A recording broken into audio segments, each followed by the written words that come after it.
What's up, ladies and gentlemen? Welcome back to the Frontline Film Podcast, episode number 27. Um, big movie review this week, one of our biggest of the year, for sure, up to this point. It's a movie that we have been, dude, we've been waiting for since what, like 5 years, 6 years, Yeah. ever since the Justice League ended and all that stuff, went down. We got Superman. We got the newest Superman, the first real movie installment in James Gunn's DCU. Really our introduction to his world that he's going to build, and starting it off with the superhero he is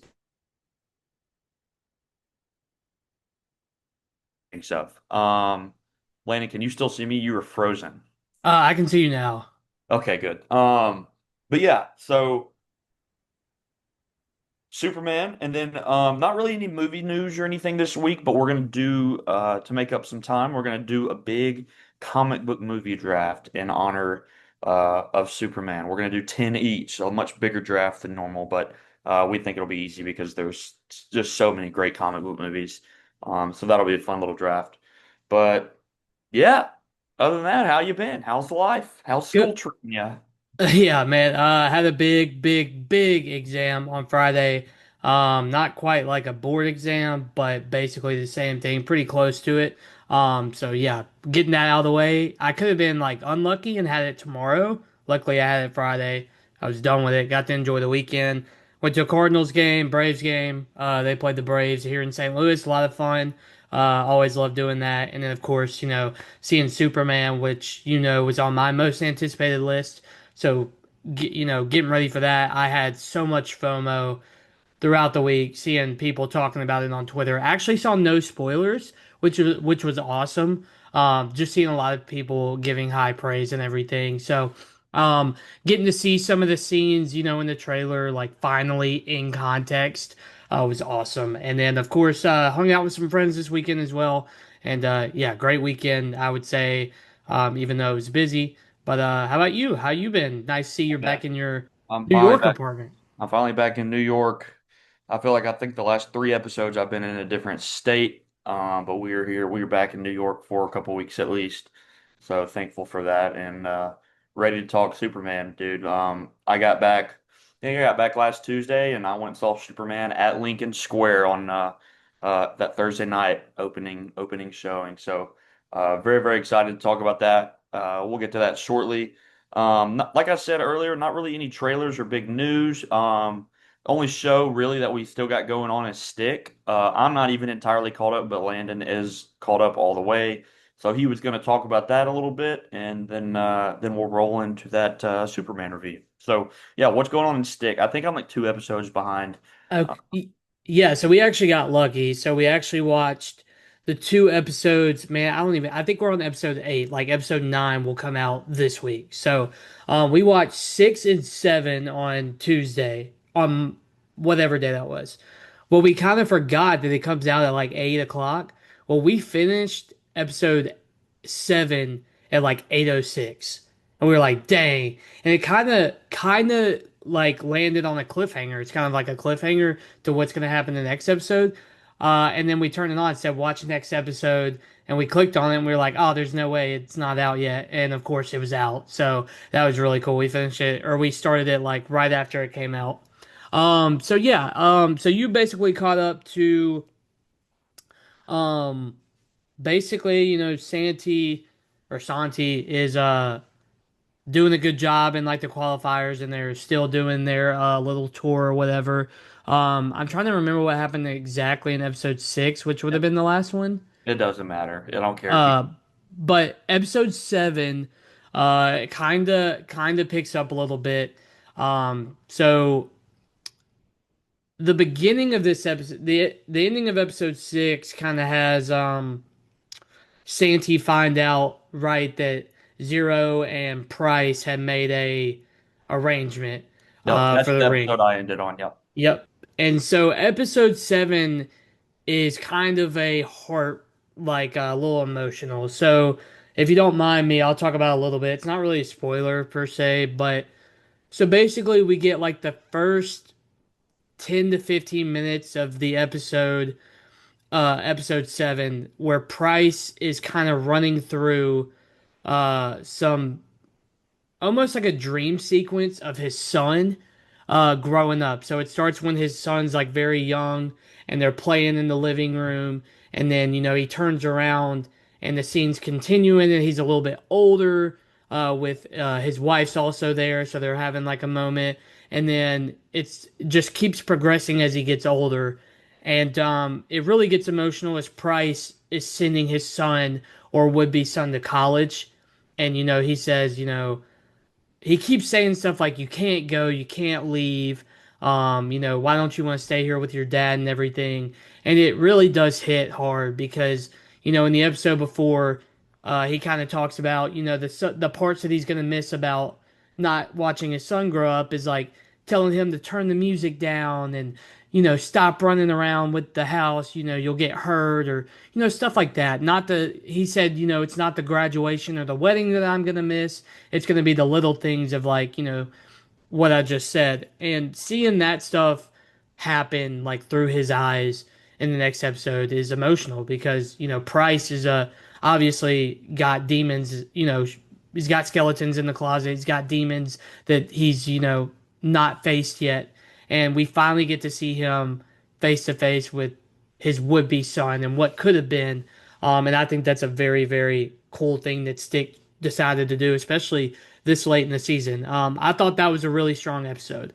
Um, and then he basically tells, you know, Zero wants to leave, and they're gonna take her back to the bus to go back to wherever to work. And Santi's done. He wants to quit. He wants nothing to do with Price.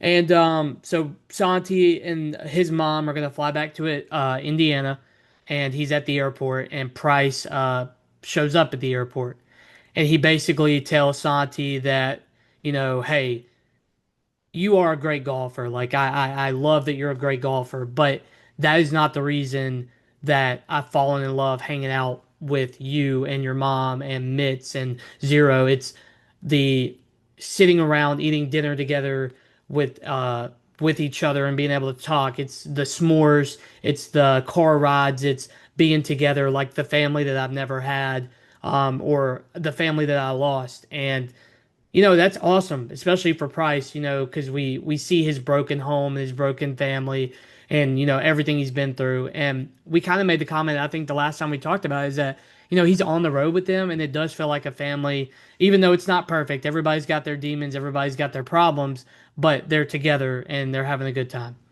And episode 7 kind of ends on a cliffhanger because they find a way for Santi to continue, hey Nugget, on his little like golf journey, and he wants to play in a PGA event. And you have to be a scratch golfer to be at a PGA event. Well, Santi is good enough to be a scratch golfer. And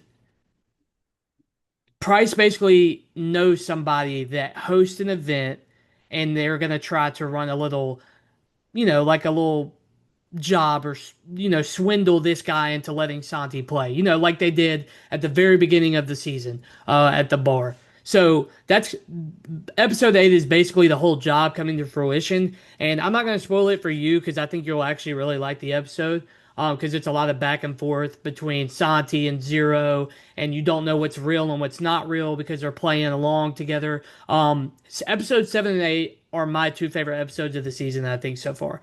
Season 7, the very beginning, very emotional, very heartfelt. Owen Wilson is actually very good. We know he's a great comedic actor, but as we've seen in projects like Loki, he can really turn it on. He does it here at the beginning of this episode, and I think episode 8 is very tense. It's like very okay, what's real, what's not real, what's part of the job, what's part of the swindle. And yeah, I think it's very good. And yeah, 7 and 8 were definitely my favorite, I think, of the season so far. Yeah, yeah, I will definitely get to those soon. So what? It's a 10 episode season, so we got two more. Very, very good show. Good, feel good, like little sports show. Something you don't have to like focus too much on. Like it's just a good, enjoyable, easy watch. Yep. Which is something we value. Um, so yeah, so that's Stick. We'll be talking about the last episodes in the coming weeks. So excited for that. And I think probably here soon.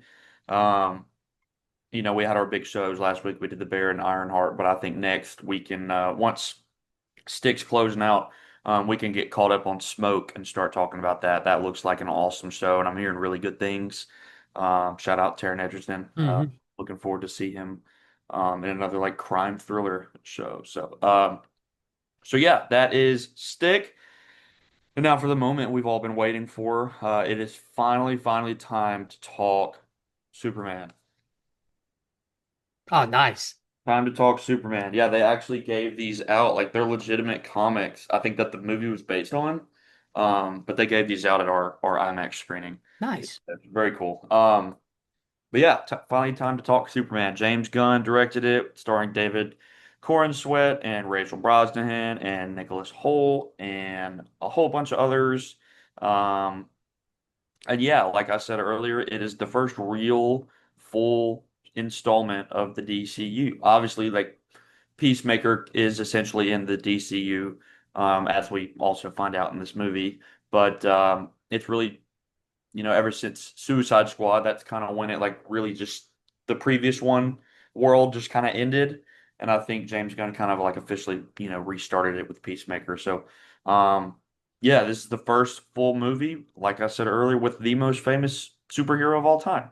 When you think of superheroes, you think of Superman. I mean, it's like Superman and Batman are probably the two most iconic of all time. So this has been a huge deal. Everyone's been really excited, but also nervous, including us, because obviously, like we really enjoy a lot of DC stuff, but it hasn't really been consistent at all in the last what 10 years or so, ever Right. since the Nolan trilogy. Um, it's just been choppy. There's been a couple that we really enjoyed, and then there's just a lot of crap that just sucks. I honestly like enjoy Man of Steel. I think it's a little bit obviously it's a darker take, Right. but I still really enjoy Man of Steel. Batman versus Superman is kind of in the Justice League. The original Justice League is horrible. Obviously, the Snyder cut is pretty good.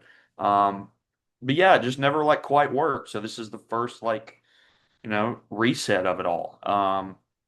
And we got James Gunn at the helm, who obviously up until this point has proven that he has the chops to direct a big comic book movie. I don't think he's directed one bad comic book movie. What, we got all three Guardians, Suicide Squad. He did Peacemaker. Um, what am I leaving out? Suicide Squad. Um, yeah, dude. I mean, everything he's done is just great movie. Um, so we were excited, and this movie's been getting a ton of hype, a whole lot of hype over, the past couple weeks, the month, like leading up to it, and it's killing it at the box office. Everyone's been loving it, and I think me and you both did as well. Safe to say that like DCU is definitely here. Um, Superman is back. Definitely a different style Superman than we've seen in a long time. Like Right. really since the originals, back the original one way back in the day with Christopher Reeve.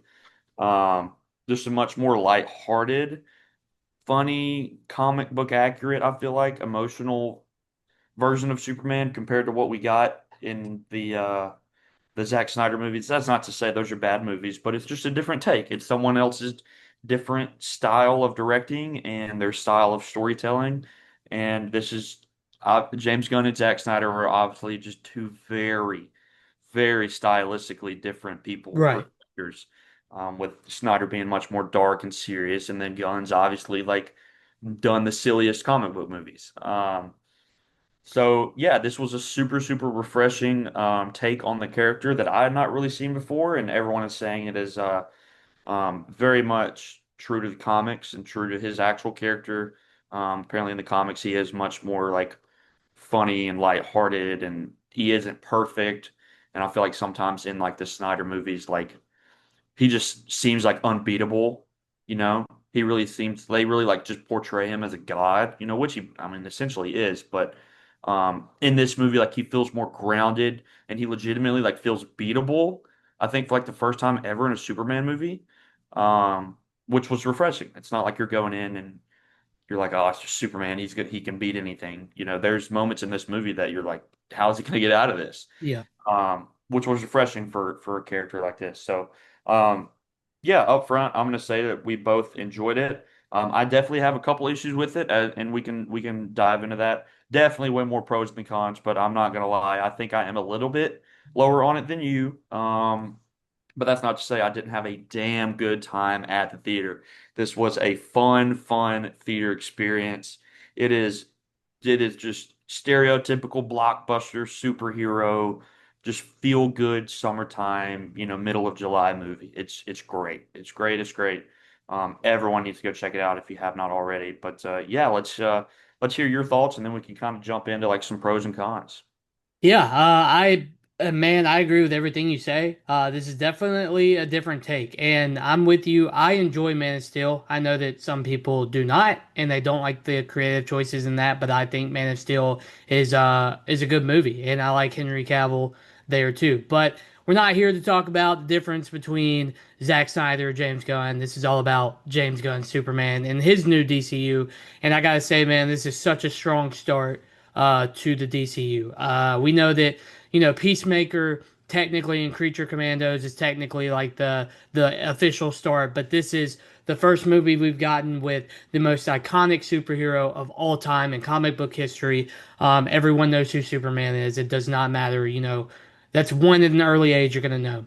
And I gotta say off the rip that this is I just I think they did such a good job with comic accuracy, and David Cornsweet does a really really good job as Superman. I was obviously very nervous because this is a tough character to handle. I mean, this is you're not only are you starting a cinematic universe with this character, but this is the character that everyone knows. Like, how do you portray him? And I do like the fact that he is not perfect, and he has the monologue, towards the end, or the couple lines towards the end, saying that he's just as human as anyone. He feels, he laughs, he messes up, and all that. And I think that's such a good job, and I think the surrounding cast is just as good. Nicholas Hoult as Lex Luthor is so good, man. I think they nailed this casting, and you really felt like Lex Luthor just absolutely hated Superman. And you know, yeah, I think that's exactly what you need. And sometimes it's just pure hatred of someone that makes him a villain. Rachel Brosnahan is great as Lois Lane. Jimmy Olsen's character is fantastic. But I think the surprise MVP is Mr. Terrific. I think he is incredible in this movie. I loved Nathan Filoni as or Billion. Nathan Fillion as Guy Gardner. He's incredible, and Hawk Girl was awesome in this movie too. There's a couple times we get to see her. So the list can go on and on and on about the performances in this movie, and sometimes you don't get that in a superhero movie. You have some not great performances, but I felt like this one was pretty strong. And yeah, I loved the cameos that we got, whether it be Supergirl as a look forward to what we're gonna get next year, or Peacemaker that we're gonna get literally next month, and some people that we're gonna see in the future of this DCU. So I thought it was incredible. What a start! What a ride! I thought this movie was incredible, and it tackled, I think, some issues that happen in the real world, and I thought they did a good job as well. James Gunn is off to a really, really, really strong start, and I can't wait to see where the DCU goes after this. Yeah, no, for sure. Like you said, the couple teasers for like what we got to look forward to were very cool. The John Cena appearance, I think, got a huge pop from our audience. Yeah, That was really funny.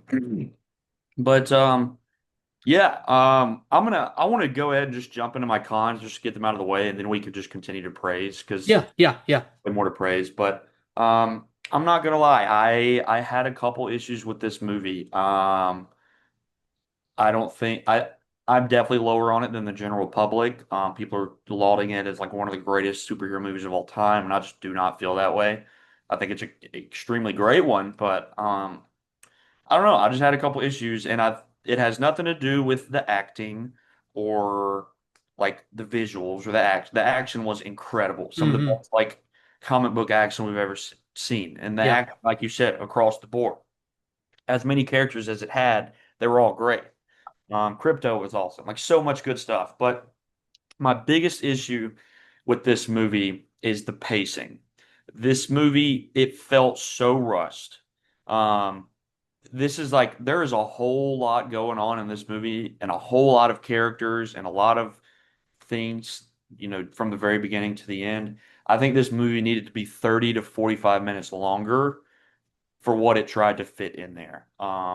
I feel like outside of Lois and Clark and Lex Luthor, I didn't really get much out of most anybody. I mean, Mr. Terrific, he's an exception. He was awesome, but there were just characters that I feel like they were introduced and we didn't really spend a lot of time with them, and I didn't really like get connected with them emotionally, and there's just a lot going on. And I remember telling you, we even talked about it like when the trailer came out, like, we were a little nervous about them introducing so many characters at once. And after seeing it, I don't think it's the issue that there's so many characters introduced. I think that it's just very rushed and you don't get to spend a lot of time with a lot of those side characters. Like I feel like Hawk Girl and Guy Gardner really weren't. I don't know. We just didn't. I mean, we didn't spend a ton of time with them, and I wanted to spend more time with them, with the whole Justice Gang. And then, I mean, obviously the big three you get a lot of time with. I don't think them three are the issue at all, but I don't know. I was talking to Tyler about it and a couple other people at work, and for me, my biggest issue is the pacing. I it's the first big Superman movie, since in what, almost 15 years or something like that. And it was like clocked in at like right at 2 hours. This movie needs to be 2.5, 2:45 with all of the stuff that it's introducing. Um, that's just my nitpicky thing. Sometimes we say movies need to be shorter because it's just too much. I think this one was too short, and I think it needed more. And then my other was I think another just kind of with the story. I think it at points just gets a bit convoluted, and there's some things that I didn't really need out of it. I think all of the stuff that happened like in the other dimension was just kind of odd. I didn't love the scene of him rescuing the baby and then like drowning in that lava that was flowing towards a black hole. I mean, I know that's like Superman comic stuff, but like it just felt a little unnecessary. There was a whole lot going on, and I would have rather them just honestly stayed in the real world the whole time rather than like going between these dimensions and stuff. I think that's too much to introduce this early. Um, like the prison break scene was cool, but I don't know, just a couple weird little issues like that. I think some stuff could have been cut and some stuff could have been expounded upon a little more. I love how they jumped into this movie already having established like it was like 3 centuries ago, 3 decades ago, three whatever. Um, it like jumps into the story like midway through the story. You don't get all the intro stuff, which is good and refreshing. I really liked that. Um, so yeah, I mean, there's definitely way more pros to this movie than cons, but for me, the biggest issue was pacing. And then there were just a couple story elements that I just didn't love. But everything that happened like in the real world, I absolutely loved. It was just that like the alternate dimensions and stuff that kind of like I don't know, it kind of took me out of it a little bit. But outside of that, and I'll let you go, and then we can just continue to praise because there's a whole lot more good things I want to talk about as well. Um, but yeah, those are my really only issues. I know you're definitely a little higher on it than me, but did you have any little nitpicky things on it as well? Or Yeah, so do you agree with me on anything? I thought that I can definitely understand the pacing issues or the other dimension part of it. I personally love the other dimension because we're not trying to do like a multiversal thing. Like Lex Luthor is a billionaire absolute genius. Like he knows how to do all that stuff. So the pocket dimension, is for me, like I could follow that and be like, okay, yeah, that makes sense. Like he's not going to keep all these people in the real world. He's going to keep them where only he knows who gets in and out, and he has the power, the money, and the brains to be able to do that. So I was okay with that. My thing that I do agree with you, like there are a lot of characters in this movie, absolutely. I think Mr. Terrific is the one that shines because we get so much time with him. But that's not to say like Guy Gardner and Hawk Girl don't have their moments. It's just like we're not going to care as much about those characters because we didn't have enough time with them. And that's understandable. Like you want to be able to connect with these characters, obviously, because these are going to be characters that we see again moving forward, which I guess could be kind of the counterpoint is that you are going to see these characters moving forward. So you'll get some more like story elements with them. But yes, I do agree. We talked about it when the trailer came out. Like there are a lot of characters in this movie, but I do find it funny that like they're calling them Justice Gang. There's only three of them, and all of that good stuff. So we have a lot to set up between now and before we ever, if we ever get a Justice League movie again. But yeah, no, agree there. And yeah, I'm trying to think of any other cons. I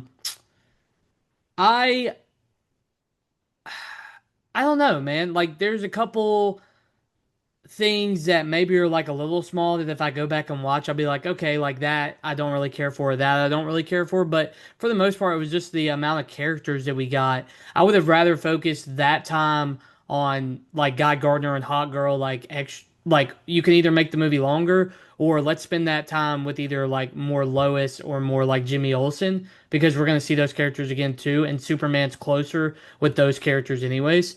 But I am glad that we did not get like a whole Superman origin story again. They did it with Spider-Man. Marvel did it with Spider-Man, and then with the new Batman, we didn't have a new origin story either. And I think that's very smart. Keep going that route. Because we've already seen this over and over and over again. We don't need new takes on origin stories if we've seen them multiple times. So, yeah, my biggest complaint is just the amount of characters. If you just had one, like if you just had a Guy Gardner or just had a Mr. Terrific, I think it would work. And you also have multiple villains too. I mean, we have the Engineer, Lex Luthor, and Ultraman. And then, halfway through the movie, we get a Metamorpho now too that's supposed to be a hero or what, an ally as well.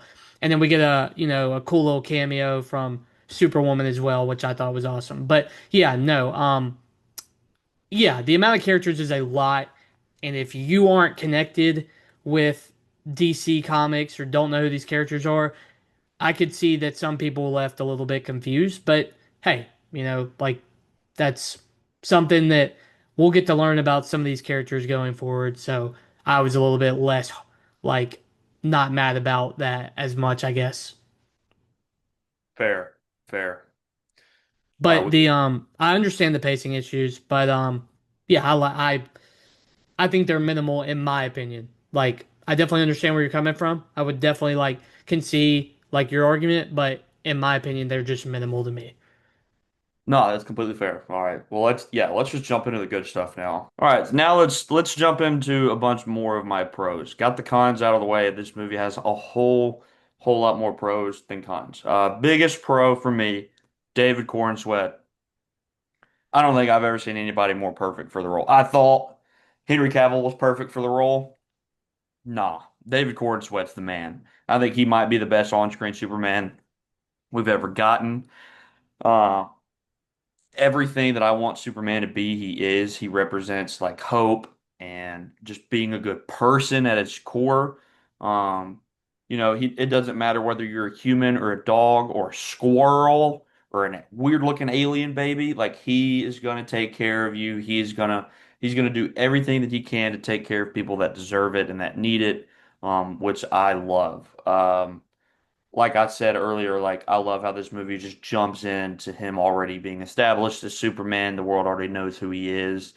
We don't have to deal with all like the baby steps along the way. Like he already is this character. Obviously, there's always, room for growth, but like he already is like who he is. He is the hero that everyone loves and everyone looks up to, and he is a beacon of hope for everybody. And I just think Corn Sweat just embodies that perfectly. Not only does he like look the part, but like I could genuinely feel it through his performance. He's very serious and emotional when it comes to it, but this is like the funniest Superman I've ever seen. He's very silly, quick-witted. Some of the stuff between like him and some of the others, or more specifically, I think a couple things that happened between him and Jimmy Olsen in the movie were really funny. Just kind of like goofing around in the office, just little things like that. It was just so refreshing to see like such a much more upbeat um version of the character. Um, and yeah, I think he's the biggest pro. And then also uh, up there, like I said, the action was unreal. Some of the best like flying fast speed, like flying at a high speed, like it's the best it's ever looked in movies, I think. James Gunn, just the camera work and everything, and the interesting like angles and transitions and stuff that he was able to pull off, or just sick and like things that I feel like I've never seen from a hero that can fly before. I think it was very unique in the way it was done, and all the action sequences that took place in the city. I also like how like almost all of it was during the daytime, so you could see everything. Everything's bright. I think Crypto looked great. Crypto was awesome. Every scene he was in was like so. I was just had a big smile on my face. Yeah. Uh, I love how like Superman kind of didn't like him. Yeah. But then he was like, you know what? He's my dog. He's not even a very good one, but he's scared and he needs help. Right. Like just little things like that. Like Yeah. I don't know, there's so many like little moments that just like little moments like that are even better to me than like the big action sequences. Me personally, I think the best scene of the whole movie is when he goes to Kansas to see his parents.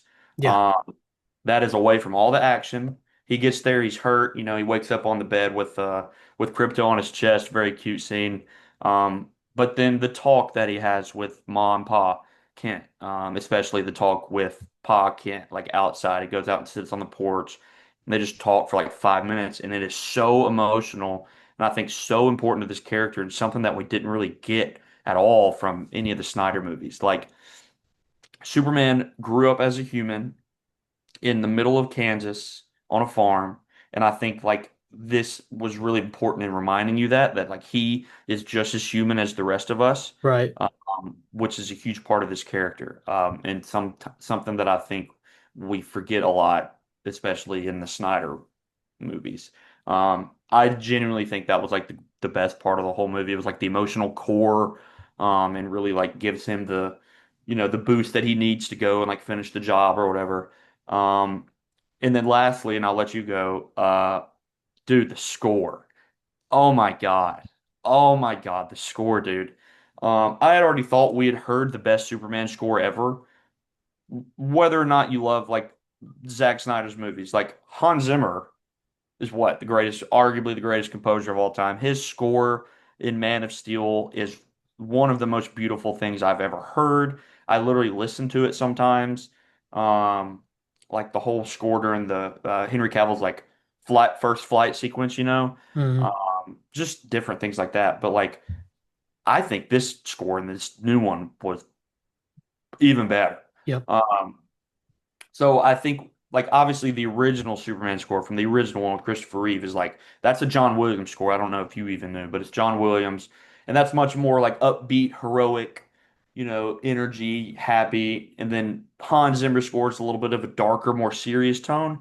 And then I think this one like merges the two. Yeah.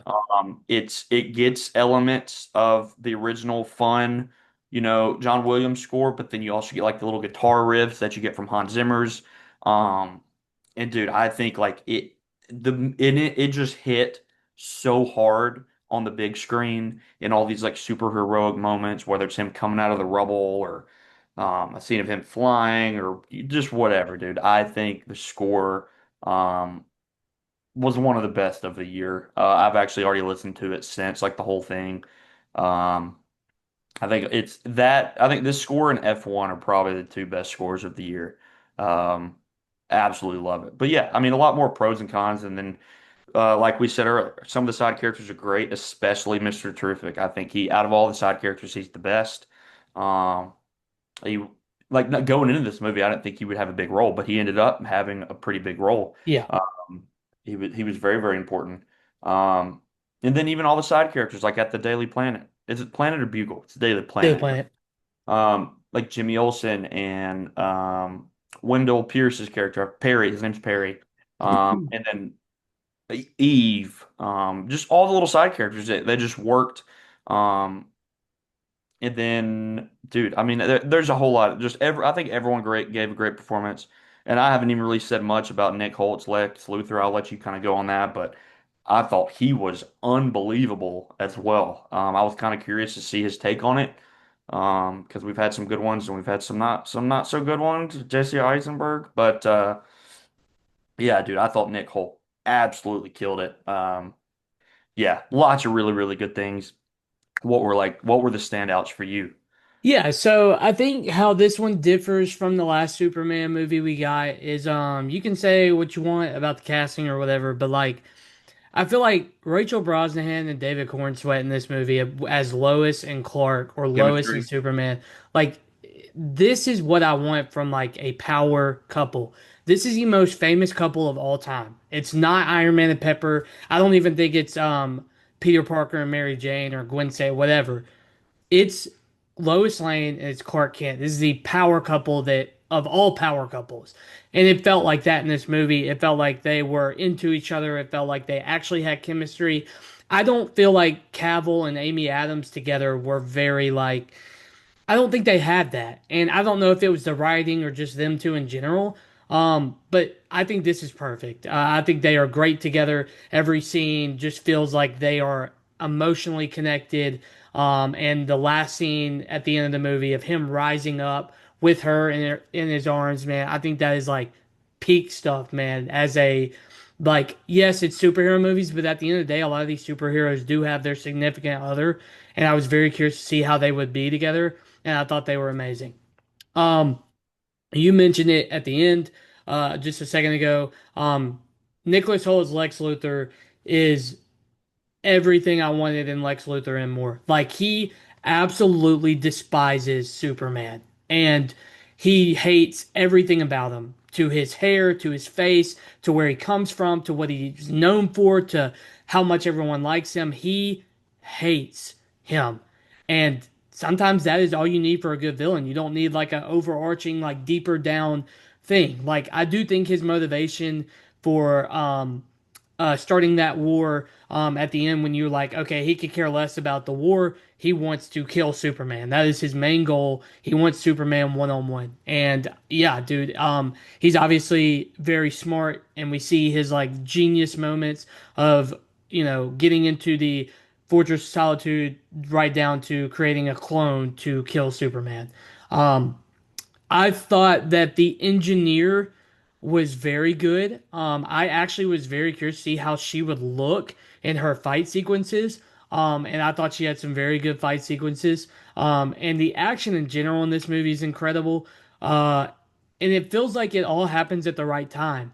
I know you said the pacing was a little bit off, but I feel like every time there was a fight and you would get a score behind the fight, like it just worked. It just I was agree. so good. Um, and you could go for my favorite fight scene of the whole movie was the one in the baseball stadium. I thought that one of them going back and forth in Superman um on there on like the grass. I thought that one was so well done. But I think every one of them was good. Also like the Mr. Terrific scene where he encases Lois in the bubble and he just goes to town with his T-spheres. Dude, I know nothing about Mr. Terrific. Nothing. He makes me want to find every comic I can find to read Mr. Terrific.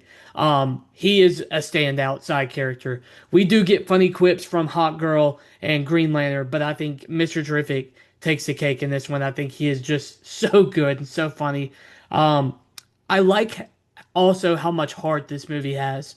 Like you said, we get the emotional moments with uh, Clark back home with his mom, pa, and that captures the essence of what Superman is all about because we get the message that his parents sent him, and you as an audience member know what Superman is about. But the fact that he's able to get the confidence of the people back and be like, "Hey, look, like I only knew the first half of this message. I'm here to help everyone on earth. It doesn't matter what color you are, where you're from, what your financial status is. That's what Superman is. And to care for a squirrel to get him out of the way is Superman, dog. Like the kids running up to him after that fight and Guy Gardner's walking past and Hot Girl's walking past, and all the kids run up to Superman. Where has that been? That's what I want from Superman. He's supposed to be a symbol of hope. The kids bringing up the flag in the middle of that conflict, and it just says Superman. We need you, Superman. How do you not get chills from stuff like that? Like, that is incredible stuff, incredible writing. James Gunn gets it. He just does. And I think moments like that just make you like fist pump the air like this is Superman. This is the beacon of hope. This is the man of steel. Like this is the guy who never breaks, never gives up. And you see how strong he is at times too. Him blowing away from a black hole. Are you serious? He just blows that breath and takes him, the baby, Metamorpho, and Crypto away from a freaking black hole. That is Superman, dog. That is Superman. It's so cool to see not only how many people love this movie, but how many people realize like this is what we've been missing in a Superman movie. This is what Superman's supposed to be. I just find that so refreshing, and that's why this is such a good start to the DCU. Oh yeah, for sure. I completely agree with you. Um, Way, way more good than bad for sure. We can go ahead and kind of jump into scores. Like I said, I am a little lower on it than a lot of the other audience, and it's really, like I said, the biggest issue for me is just that pacing, and it just felt a little bit rushed at times, which was frustrating to me. I'm sure on a second watch, I'll probably enjoy it more, and I might even bump it up like half a star. Mm, Uh, as for now, though, I gave it 4 stars, um, but it's almost a 4.5. It's at 8.4, almost right there on that 4.5 star range for me. Um, like I said, I just think that a couple of those little cons kind of knocked it down for me. And I honestly, like, I know you probably love it. I don't even, I mean, it just goes to show the caliber director he is. I don't even know if it's a top three James Gunn movie because that's just how good James Gunn is. But I could definitely see, like, if you think it is, 100%. But, like, for me personally, I would 100% have, probably Guardians 1 and 3 and Suicide Squad above this. I mean, that's just me yeah, personally. Everyone's different, but I'm 8.4. It's right there at 4.5 stars. I know you're probably definitely higher on it. I think I actually saw your score, but like I said, upon a rewatch, dude, this could get knocked up to a 4.5. I'm definitely going to see this again. This is a movie you see in the theaters, yeah, and when it's out of theaters, you're going to be sad that it's gone. So like, I'm definitely going to absolutely. watch it again. Um, yeah. What did you think? What did you rate it? Yeah, so definitely higher than you. I am just so excited that we have gotten this caliber Superman movie. Not only is it a good superhero movie, but it's a good movie in general. And I think that is what makes, it sometimes. Like you can have one or the other, or you can have both, and this one's both. I gave it 4.5 stars, and I gave it a 9.2. I was going to ask, when I rated this movie, I knew immediately what I wanted to give it star wise. Again, it's not a 5 star because there definitely are a couple issues, but like they're not enough for me to put it below a 9. I wanted to see where I was gonna compare it to Thunderbolts. How does Superman compare to Thunderbolts? I do have Thunderbolts higher than this. Barely. Like, I mean, it is small, small, small. And I can't tell you the reason why I have Thunderbolts above. If I rewatch them both, Superman might jump above it. But as of Yeah. right now, I have it right below Thunderbolts, and it's at number 5 for the year. I think it's that good.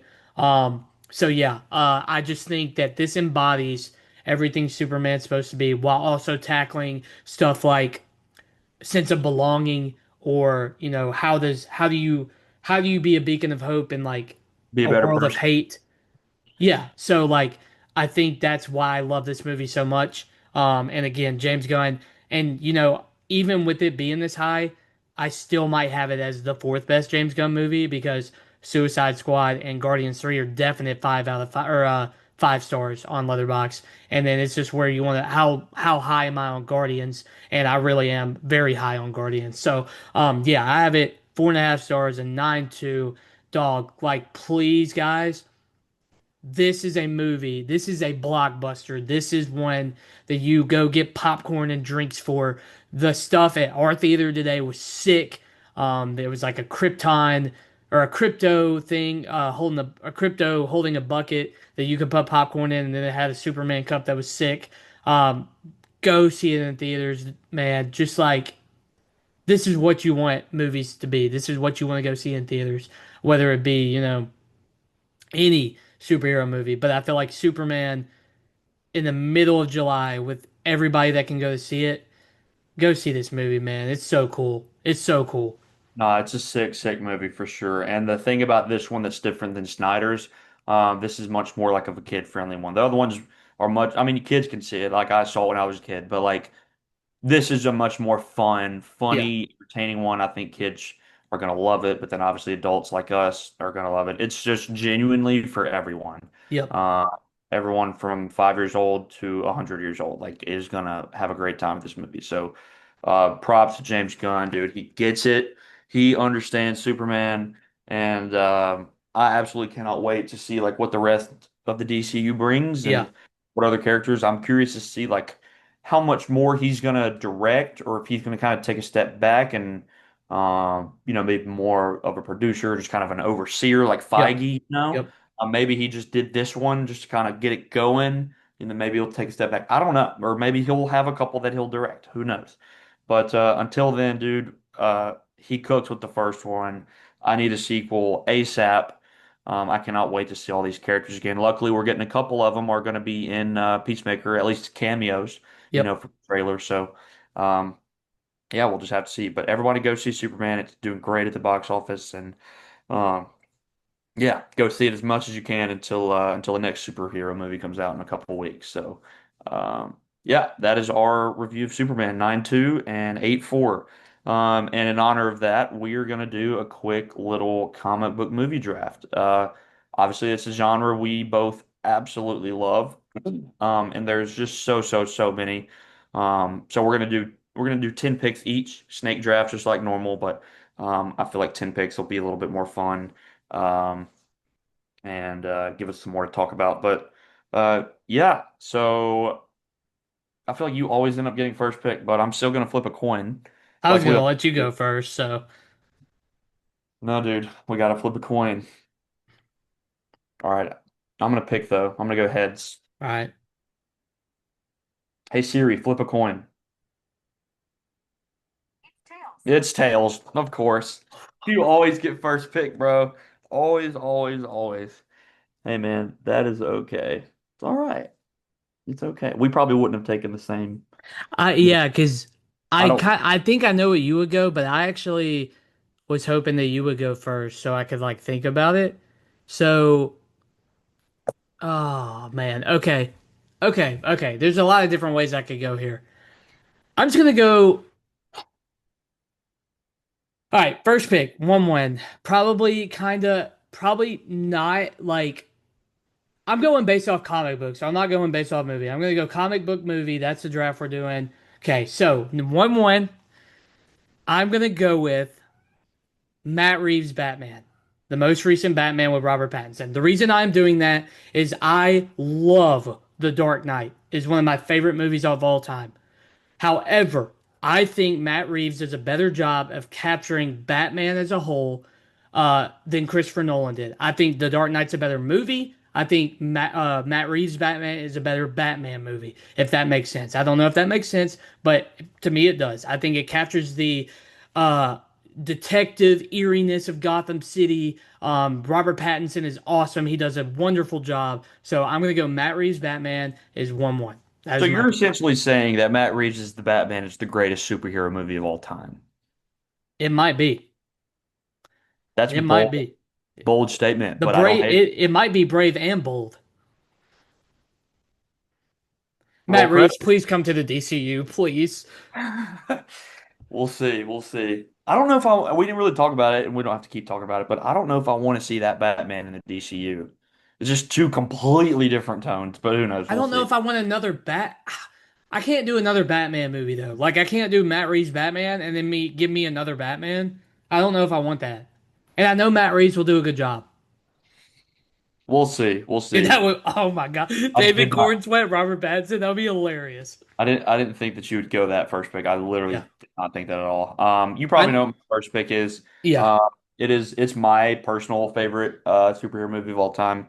Like you said, like it might not be the best um movie, and it might not even really be the best superhero movie of all time, but it's my personal favorite. It's the one that means the most to me, and that is the first Iron Man. I remember going to see it with Dad and my brother, and that just like really obviously I love the Spider-Man movies growing up, but I feel like that one like really like got the ball rolling for superhero movies to be cool again, and just look what's come of it. Look how many movies and TV shows and spin-offs we have, Yeah, just because of Robert Downey Jr.'s Iron Man. I think it's the greatest comic book casting of all time, um, and it's still genuinely one of my most favorite. It is my yeah. most favorite superhero movie. I could watch it a million times and just always enjoy it. Um, yeah. So that is Iron Man with pick number one. So snake draft. So my second pick, I am going to take one of the original Spider-Man with Toby. I'm going to go with Spider-Man 2. I think that is I think I don't know. Iron Man's a great movie. I think when I think of like a comic book movie, I feel like Spider-Man 2 has to be like the best. It's just so sick the way it's done and the way it's shot and all the action and Doc Ock and him like, fighting along the sides of the building and the whole train sequence and just so many just sick things. Then it deals with like him, having an identity crisis and like is he really Spider-Man or is he not? Like all this stuff. I think Spider-Man 2 is one of the most iconic superhero movies of all time. I still think Tobey Maguire is the best Spider-Man. And yeah, honestly, all around, I think this is the best Spider-Man movie, period. So yeah, I'm gonna go with Spider-Man 2. So back to you for your second pick. Speaking of Spider-Man, just in general, I walked into the house today. We left the TV on for Nugget while we left, and the end of the Amazing Spider-Man 2 is on. So watch the last 10 minutes of that. I think he gets a little too much hate. I really do. I think it's very good. Andrew Garfield was definitely wasted. Um, Number two, I'm gonna go with one of the probably greatest events ever in movie history. I know which one you like better, but I'm gonna go Avengers: Infinity War for this one. I remember us standing out in line for the theater. I remember our jaws on the floor at the end of that movie where the good guys lost for the first time. Not only that, but the amount of moments that get you on your feet, the amount of moments that make your heart drop. Thanos is one of the greatest villains ever in a comic book movie. He's up there with like Heath Ledger's Joker. So I'm gonna go with Avengers: Infinity War. Not only that, but the story is very intriguing. The Russo brothers did such a good job at like balancing a ton of characters, and forever it'll set the bar for crossover event movies and everything. And we'll probably talk about another crossover one. Not Avengers, but another one that came before this. So, but yeah, definitely Avengers: Infinity War. Now, for the third pick, I have kind of thought kind of out of the box and I was going down the list while you were talking. And I almost forgot about this, but definitely gonna have to do it. For my number three pick, I'm gonna take Logan. Hugh Oh, Jackman's dude, yeah, Logan is good pick. like, dude, it is so freaking good for a time that like I don't know, it just does so many good things, and you really do think that Logan is on his last leg, like this is it for Wolverine. But what he does with X-23 and the journey he goes on and battling everything that he's been through over the course of all the X-Men movies. And I think it does such a good job at capturing like old man Logan and it's just shot beautifully, and he has such a perfect ending. Yeah, Logan at number three, I think is going to be kind of an underrated pick. It might be taken a little bit too high, but I think in the overall sense of a movie and capturing Logan as a human being, like not just Wolverine, like what he actually believes and what he cares for and everything, and his emotional trauma in the past, I think it does such a good job hammering home about how cool he is and how iconic he is, and Hugh Jackman is amazing. And yeah, so Logan at number three for Yeah, me. great choice. I honestly, like when I was thinking of everything, I kind of forgot about the X-Men movies. Honestly, that's kind of bad, but yeah, great pick at three. I completely agree with you. Um, so with my third pick, I'm gonna go back to crossover movies. I'm gonna go with Endgame. I am a little I am higher on Endgame than I am Infinity. I mean, it's so hard. They're both like Yeah, perfect. They're right. just both so great. But Endgame is like the culmination of everything. You know, Iron Man, I took my first pick. Like that's the start of it. Endgame is the end of it. Like it's the end of all that. Like literally, it just embody that journey just embodies like me growing up, Hmm. like into the movie fan I am now, and the superhero movie fan I am. Like the whole journey, the whole culmination of everything. I think the Russo brothers just I don't know if they really could have done a better job. I know some people have some little complaints here and there about it, but um, I will never for the rest of my life. I don't know if a movie theater experience will ever be topped compared to Infinity War and Endgame. Like that whole I don't know if I've ever seen a movie like more talked about and universally just loved and um, just crazy theater experience. Something I'll never forget for sure. Agreed. Uh, it was cool seeing. I saw Iron Man with my dad, and I saw Endgame with my dad. So Very very cool. very cool, like full circle moment. So yeah, that's Endgame, and then I'm gonna go with a movie that probably should have been taken a lot earlier in this draft. I'm gonna go with Dark Knight. Yeah, It's like it's I wouldn't even say it's like necessarily like one of the best comic book movies of all time. I think it's just like one of the best movies of all time. right. Uh, Christopher Nolan's Batman movies just feel separate than like normal superhero movies. Obviously, they still are, but like I honestly like I don't really think of these movies as comic book movies when I think of them. They're just Christopher Nolan movies. They're just sick movies.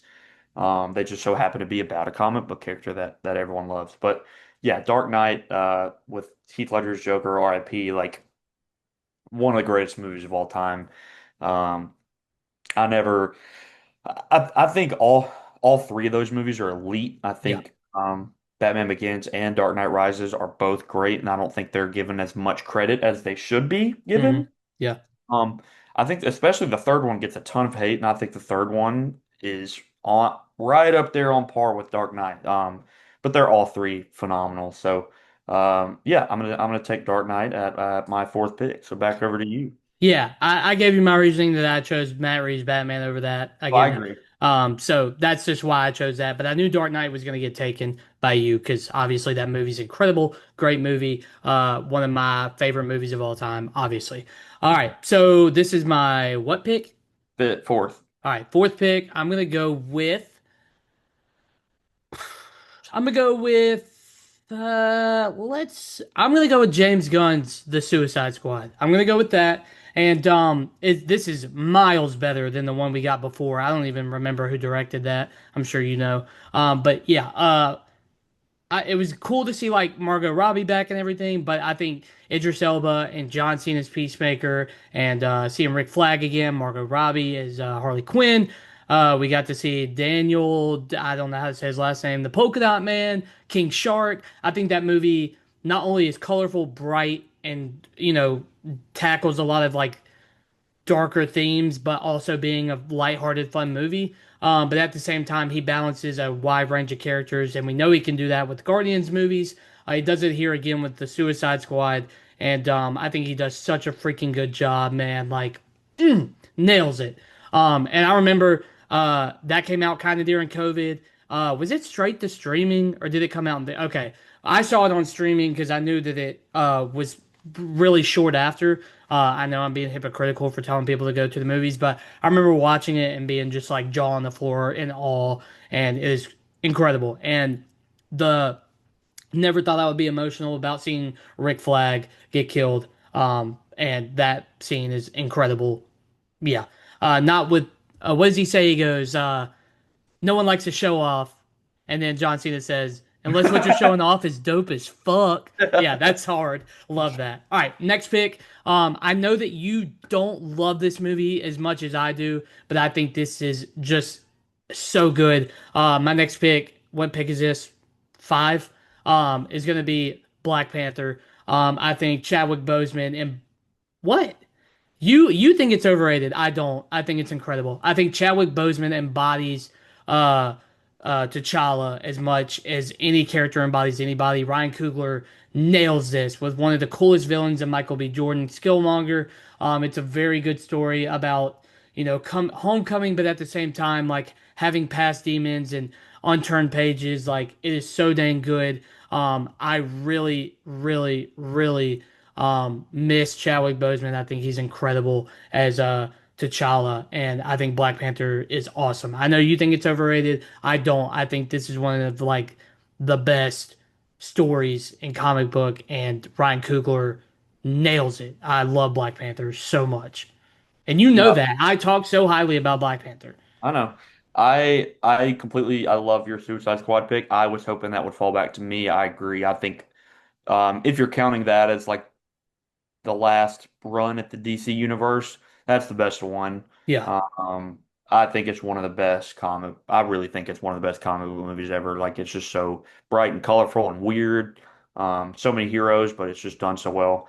I definitely think your Black Panther pick is insane considering some of the movies that still have not been taken. I Black I Panther don't is a think it's five even stars for remotely. me. I Like don't think it's remotely a top 20 superhero movie. But hey, that's just it's a me. top five MCU movie. No, it's not. Yes, No, it is. no, it's not. Yes, it is. You're It's wrong. not. No, You're you're wrong. wrong. You're You're wrong. wrong. You're wrong. Overrated. Anyways, all right, back to my next pick. This will be pick number 6 for me. You kind of threw me for a loop because I was gonna go Suicide Squad, but I'm gonna think outside the box a little bit here. I am gonna go Into the Spider-Verse. I had to think about which one is the first one. I think Into the Spider-Verse is definitely the best of the two. I think you actually like the second one better, but I think the first one is infinitely better. Um, it's one of the most beautiful, if not the most beautiful animated movie I've ever seen. Definitely changed Um, animation. it literally did. It changed the way like animation is done nowadays. Like that style is just like people are trying to like copy it. But yeah, story wise and character wise, and you get the soundtrack like Hmm. just such an unbelievable character, unbelievable movie, and introduced us to this character that I didn't really know too much about. But obviously, we cannot wait for the third one. Still got a couple years on that, but yeah. So I am gonna go with Spider-Man Into the Spider-Verse for pick number 6. All right, so Spider-Man Into the Spider-Verse with my fifth pick, and to roll over into pick number 6. Um, I can't believe this one hasn't been taken earlier. And just the fact that like you think that this movie isn't as good as Black Panther just blows my mind, but that's just besides the point. I'm gonna go with Winter Soldier. I think it's one of not even you take away the superhero aspect of it. I think it's like one of the best like political thrillers of all time. Like it is just it's so good. It's so the Russo brothers like they jumped into the MCU with that movie and they've tried to replicate it even with the most recent Captain America and it just hasn't been done. That is such a badass movie. It's such a great introduction to the Winter Soldier. And really it's the first movie you really get to like see how Cap has like adjusted to, the current world. So yeah, I think that is without a doubt like probably a top 5 MCU movie. So yeah, glad I got that at pick number 6. So back over to you for your 6 and 7. All right. So number six, I'm gonna do. I'm gonna go back to James Gunn here. I'm gonna go Guardians 3. Um, and the reason I'm gonna do that is because I was gonna pick Guardians 1, but I know that one's gonna get picked because you'll probably end up picking it either whether it be later. But I think Guardians 3, just having that, we have two movies before it, and we've been so long with these characters, and finally seeing like it is easily probably no, it's easily the best trilogy in the MCU. I think all three movies are like solid. One and three agreed are better, like are really really good. Um, I don't think there's really a weak movie in that trilogy, but Guardians 3, man, the emotional like attachment you have to these characters and just you see like everybody getting emotional that Rocket is dying, and then you get like a really, really underrated villain that for some reason no one talks about in the High Evolutionary. We get Will Poulter as Adam Warlock, and then we get like just the coolest scene to end a comic book movie that I can like just having Florence and the Machine playing, the dog days are over and everybody's yelling, dancing around. Quill gets to go see his grandfather. Like, dude, it is just awesome and it's so heartfelt. And again, James Gunn, you're like just killing it with superhero movies, I swear. Um, man. The next one I feel like is going to be kind of hard. So this would be my seventh pick, right? Yes. Seventh.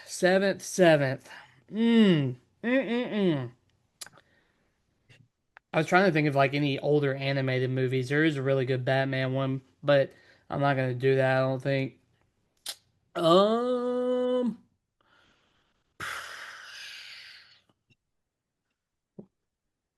I know which one I want to take, but Then take it, coward. coward.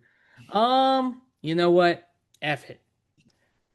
Number seven, I'm gonna take Zack Snyder's Justice League, the 4 hour epic, not that piece of crap cut version that they did at 2 hours. Um, it is absolutely what I just said, a 4 hour epic. But to me, it doesn't feel like 4 hours. I remember when they dropped this and we were able to watch it for the first time. It was awesome. I think he nails it. I know in Man of Steel, and I feel like Warner Brothers kind of had, you know, just a little bit too much put on some of his movies.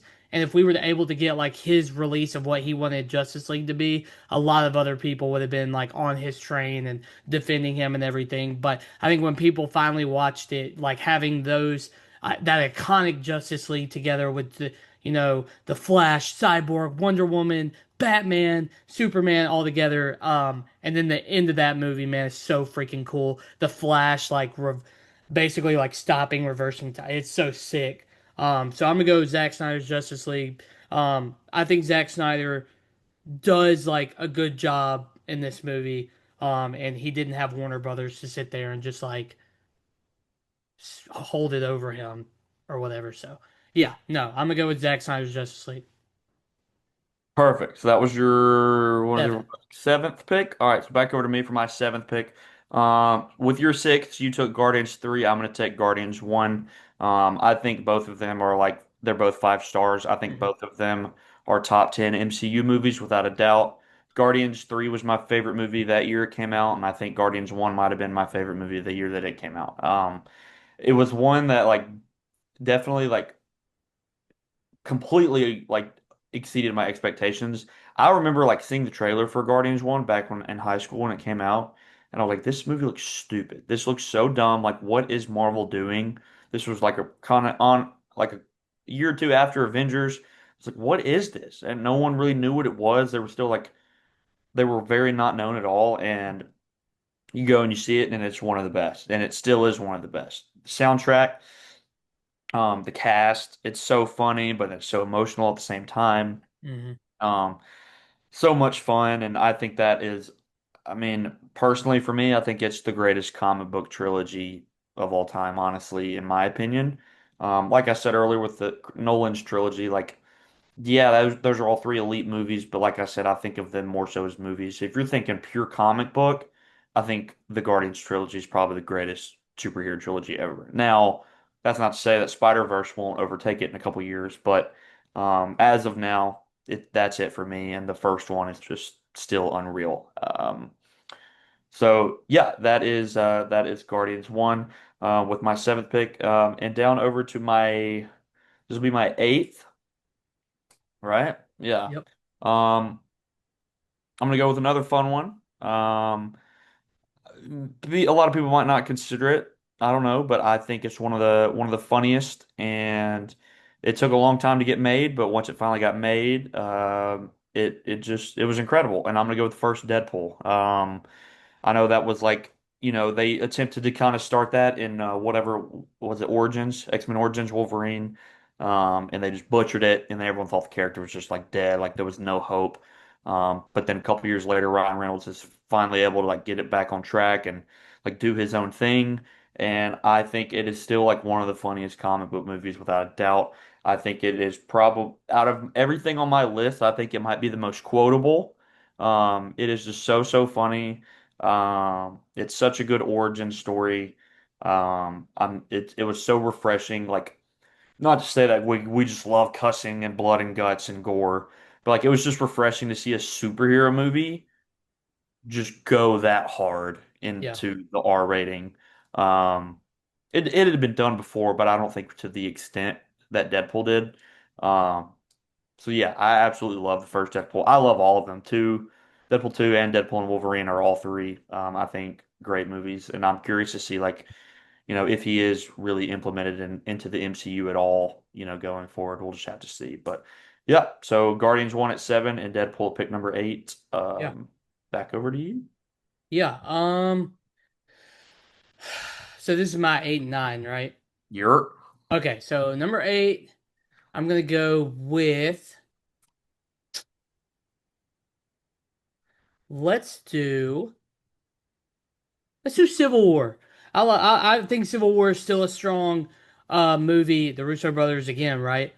Yep. All four And of theirs have been taken, so yeah, and the reason I say that is because I feel like this one left a lot on the table because you're seeing the Avengers fight each other. And when the comic book came out, the Civil War comic book, I mean, people died in the comic book. So we were like, okay, how is this gonna go?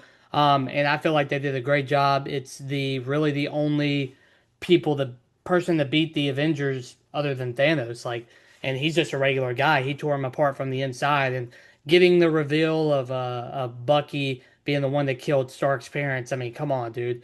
And he said, Captain America makes a quote that like, "You can't do this. He's my best friend." And Iron Man turns around and says, "So was I." well, he killed my mom, so Yeah. And they have that fight scene, and I remember, Iron Man shooting that freaking beam out and it hitting off Cap's shield. So sick, man. I think that one is so good. Winter Soldier is incredible too. I mean, Captain America would be up there for like the greatest comic book trilogy, but like the first one, I think is just falls a little flat. But yeah, for sure, Civil War and Winter Soldier, so good, so good. And here you go. So here's number 9. Got Nugget in here. I want to take some for like nostalgia, but then I think about it and it's not as good. Where to go? you could go with Num a nostalgic pick if you want, because I think I'm going with a nostalgic pick here soon. um, Unless you want to save it for last. I haven't picked a Spider-Man movie, and you picked Spider-Man 2. I definitely think Spider-Man 2 is like incredible. And I'm gonna pick the first one. The original Spider-Man, the Toby. first one. Yeah, the first one with Tobey. And seeing that was the first superhero movie I really remember watching, and having some iconic stuff, and seeing him in the outfit for the first time, and seeing the different take now that how different that take was on Spider-Man with kind of like, the stuff coming out of his hands instead of like being stuff he created. And that was very like different, but it was very, very cool at the same time. The whole wrestling scene Yeah, is the whole so wrestling iconic. scene. And then I forgot the part where that's my problem. And, seeing with great power comes great responsibility. And it's so quotable as well. And yeah, him stopping the train on the train tracks. I think that's in the first one, right? Yeah. And be careful, he's a hero. The train tracks is the second one. Okay, so the first, yeah, and nor fucking Willem Dafoe is Norman Osborn, and seeing his like madness. Yeah, dude, I think it's dope. And I always talk about like how much I like Tom Holland and how much I like Andrew Garfield, but like as movies, those just aren't as good as the original trilogy. So I'm gonna take the first one. I know you take the second one. Second one is definitely way up there, but I can't not take a Spider-Man movie. No, yeah, I'm glad because had you not taken that, I would have taken it with my next pick for sure. So I have 9 and 10. My 10th is going to be purely just guilty pleasure, nostalgia. So I'm trying to figure out what I want to go with 9, based off everything we have. I'm not going to take it, but I think at the beginning of this, I clarified it as comic book movie draft and not a superhero movie draft. Maybe I did. I don't know. But I was going to take Incredibles, but not a comic book. So definitely like heavily inspired by like a comic book. Like I feel Right, like that's like Pixar's Fantastic Four essentially. right, right. Um, yeah. So I'm not going to take that. But dude, I'm struggling. There's a couple I'm going back and forth on. I have a big list in front of me. Um, I think I'm gonna go with the first Avengers. I think the first Avengers, the first time getting to see all of them on screen together Yeah, was just so cool. Like it was a moment that everyone had been waiting for. It's the first real big superhero movie, like superhero team up movie. Obviously all these heroes have had solo movies, in the years leading up to it, and um, it was like the first time, getting all of them together and seeing how it would work out. And I remember going to see it opening night with my family, and yeah, and it still holds up, dude. Every time I watch it, it's still so sick. Seeing them team up in New York for the first time, the iconic shot of like the camera going around them with the score going. yep, Mark Ruffalo saying, that's my secret. I'm always angry. Just so many iconic little moments, and I think it obviously Endgame and Infinity War are like the ones everyone talks about, but like that's the first one. Like you got Iron Man introduced us to this world, but then this one really, I feel like, kicked off the yeah, world, if you know what I'm saying.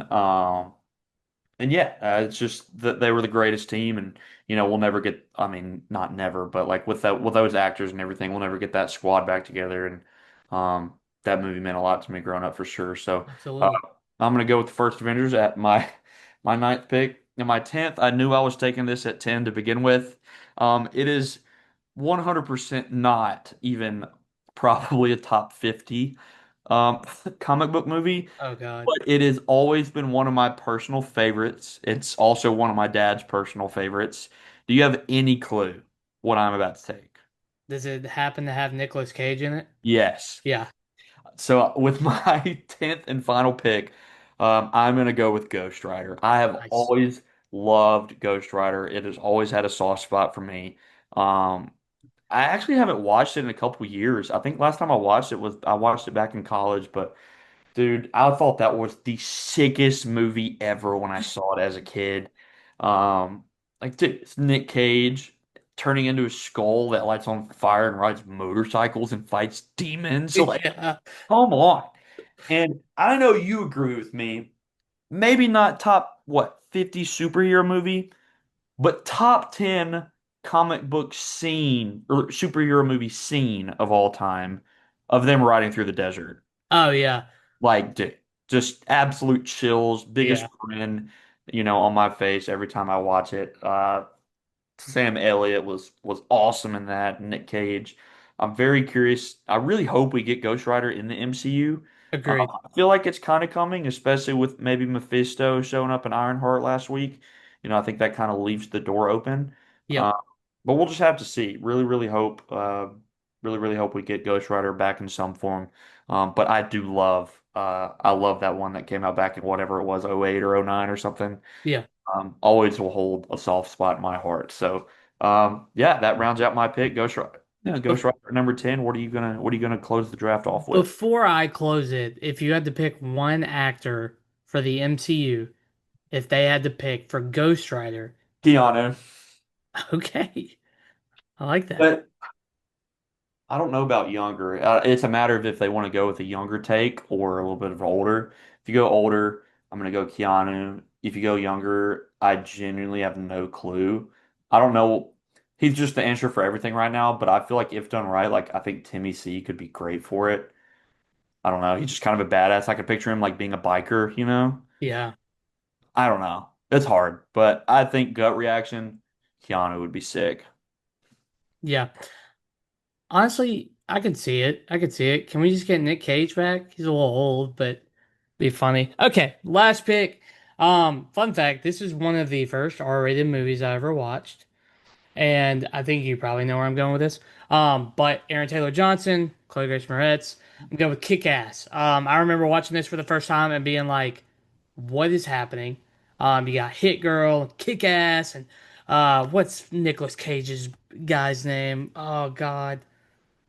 I can't remember his name for some reason, but yeah, no, I always thought it was funny, and it was like I said, one of the first R-rated movies I've ever seen, and it was just more funny because like these were just like street level guys. They didn't have any like crazy superpowers or anything, but they all dress up in their comic or their costumes, and uh always with like the quick liners. It's funny, but at the same time like it's very entertaining. The action, like fighting sequences, are pretty funny at times too. So I always had a soft spot in this heart or a soft spot in my heart for this movie. I actually don't know how like other people feel about it, but I remember I always enjoyed it. So I'm gonna put Kick-Ass in number 10. Um, I feel like with 10 movies, what would be some that like got left off, you think? Great pick, by the way. Then we can jump into honorable mentions. I think I've actually only seen Kick-Ass once, like back in high school. I have not watched it since. It's one of those movies I really want to go back and rewatch both that and the second one. Um, yeah, dude. I mean, I still have a couple in mind for honorable mentions, and probably some that should have been taken over Black Panther. But Shut up. um, I genuinely think Ragnarok could have made this list. Oh, dude, Oh, come on, over Black Panther, you're Oh weird. yeah, 100%. No, Thor Ragnarok, honorable mention for sure. I think Age of Ultron gets too much hate. That movie's incredible. We didn't yeah. take any of Tom Holland's Spider-Man movies, which was shocking. I feel Um, like the only one, I would have taken No Way Home right? this list just, but that's also purely. I think it's a good movie, but it's definitely mostly based off nostalgia. Is the reason I Correct. love that movie so much. So that's kind of why I didn't pick that. But um, yeah, any others that you thinking of? Like I said, I thought about taking Incredibles, but I can't remember just like how I specified the draft at the beginning. But Um, there were some original like animated Batman movies that were good. I know that where like one was like Mark Hamill playing Joker. I can't remember the exact names of them. That's why I didn't pick. And then there was one where like he was futuristic, and I went back and like looked at the scores. Apparently they're like really good, like Batman movies. But I just can't like remember them enough. I watched them when I was much younger. And then Watchmen wasn't taken either. I feel like that. I think it's technically a graphic novel, so you can do that with what you want. But um, yeah, Watchmen was not taken, I got a and couple more as well on my list that I had pulled up. I think Days of Future Past, outside of Logan, is probably the best X-Men movie. That movie's awesome. yeah, It was so cool how they blended the two, both the originals and then the new people, how they blended it all together. Worked really well. And then I think Shazam is also kind yeah, of overlooked because it did come out in the middle of, that in that world of DC, it was like the outlier. I feel yeah, like that and like Suicide Squad were the two outliers. Um, so yeah, I think the first Shazam is fantastic. So, yeah. and And then I just had it in my head. Crap. Oh, like you could do it for nostalgia because I remember watching this movie 100 times, but like the original Fantastic Four, like yep. Chris Evans and Jessica Alba and uh, R.I.P. Doctor Doom. So yeah. Hey, but we get the new one in 2 weeks. Um, Yeah, we do. We do. That's gonna be like the next big gigantic one. So yeah, man. Now Fun the blockbuster summer is kind of starting to wind down a little bit. it is, makes me sad, but we still got a couple. We still got a couple. Um, so yeah, let's I'm gonna recap our drafts, and then we can just wrap the video up. So here's Landon's draft for his favorite comic book movies. So we got The Batman, Matt Reeves is The Batman, Avengers Infinity War, Logan, James Gunn's The Suicide Squad, Black Panther, Guardians of the Galaxy Volume 3, Zack Snyder's Justice League, Captain America Civil War, Spider-Man, the original with Tobey, and Kick-Ass. And then my list is the original Iron Man, Spider-Man 2, Avengers Endgame, The Dark Knight, Spider-Man Into the Spider-Verse, Captain America the Winter Soldier, Guardians of the Galaxy, Deadpool, The Avengers, and last but not least, Ghost Rider. Had to go with a guilty pleasure there. Probably lost me the draft, but it's okay. I don't Yeah, think so because I think people like if they remember that movie, they'll enjoy it. It's Nick yeah. Cage, man. You can't hate Nick Cage. Yeah. So that was a fun draft. Obviously we love superhero movies, especially Marvel, but DC's, finally appearing to be back on the come up, especially with the Batman a couple years ago, and then now this. Hopefully, they can finally start to figure it out and start getting up to the caliber and the hype level that Marvel gets to. I will say this too, like if Marvel doesn't start like okay, Thunderbolts is a great start, obviously, and we both liked Ironheart. And Daredevil was good as well. If Fantastic Four is not, let's say Fantastic Four isn't great, which it better be freaking good. But let's say like Fantastic Four isn't well received and people like aren't following that hype train. James Gunn is in the best spot for DC like ever because people are going to be like, okay, Marvel kind of dropping the ball a little bit, but hey, Superman was really freaking good. DC might be back. Let's see, Supergirl comes out, that's good, and then on and on and on. So DC could carry that hype and take it right from Marvel. Yeah, dude. No, for sure, for sure. If he does it right, I definitely can see it. And luckily we got Peacemaker next month, Right. so we still got some DCU stuff to look forward to. But yeah, thank you guys so much for watching this episode. So glad we were finally able to make it to Superman. Um, I know that was one of Landon's most anticipated. Next week, I'm not sure what the movie is. I think I know what you did I last know what summer you did last summer. is the next one big one to come out. I'm not 100% sure if I'm gonna go see that. Unless you do, then I will. But I haven't even seen the originals. I don't know if you have. I don't know. Maybe we'll check it out. But we'll figure it out. And then for sure in 2 weeks, we will be talking Fantastic Four first step. So, um, but yeah, we got Superman out of the way and did a fun little draft. So thank you guys so much for watching and tuning in. Um, yeah, continue to like and subscribe and follow us on all of our social medias and Letterboxd and um, all that jazz. Lanny, you got anything you want to say? Hey, buddy, eyes up here. Eyes up here. See you, boys.